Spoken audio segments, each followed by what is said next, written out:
Right, here's the indicator that's been taken off. We've taken off the housing, which is here, and as you can see, all I've had to do is knock the indicator off, and it unplugs, just pops off. There's a cable that I tie to stop it from falling. I've carefully disconnected that, and there's one socket which you can just disconnect for the indicator. So now we've got that, as you can see, nice and free. We'll take that up to the workshop upstairs to complete the job. I'm also going to disconnect the mirror, which is attached by a couple of bolts. So I'll just disconnect these here like that. They just unscrew out, and then you can take the mirror off. There's two bolts that go straight into the housing. Right, all the connectors are in this one cable, which is shrouded in a black plastic. There will just be simply a positive and a negative. So I'm going to strip back the black here, expose the wires, and then we're ready to splice in the LEDs. Right, there's both the wires exposed, and I'm going to splice these into there. I've just got to make sure I get them the right way around, because they only work one way around, LEDs. I'm sure it's the red that goes to the green in this case, and it'll be the black that goes to the blue, but I'm just going to go downstairs and check. We'll put it back on the bike, we'll make sure that these flash, and then they're in the right, they're attached to the right colours, so let's just go and check on that. Right, red to green, and as you can see, I've soldered the red into the green. I don't know if that's very clear, but I'll try and get a close-up for you.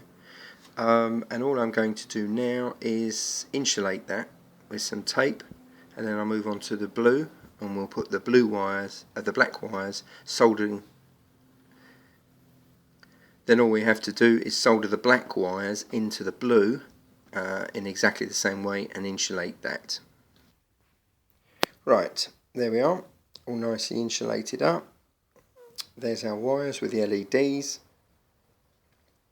spliced in to the indicator wires. Now all we have to do is find a place to secure these bulbs. First thing I'm going to do is to fasten them to some insulating tape, just to space them in a row and make sure they're quite secure. And there we are, as you can see, equally spaced on tape. They're quite pliable, so you can move these around, bend them, shape them the way you'd like them on the tape. I'm going to put another piece of insulating tape over the top now, so they're extra secure. Right, there we go. As you can see, I've taped them into a line, so now they're quite secure. You can sort of pull them around a little bit and sort of adjust them, but I've got them pretty much even. So we're now going to find a place for them on the bike in the indicator housing. Now, my suggested place for the LED bulbs is here. If you look at the Pan European 1300 mirror housing, there are some holes around the periphery on the outside. I'm going to poke these LEDs into these holes at equal spacings so they shine backwards.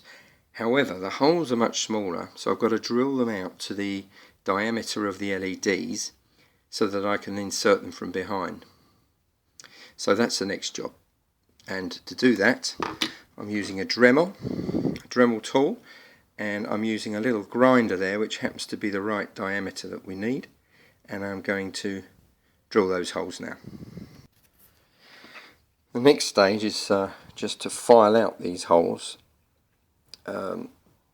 carefully file them out and get out all the burr to make them look a more professional job.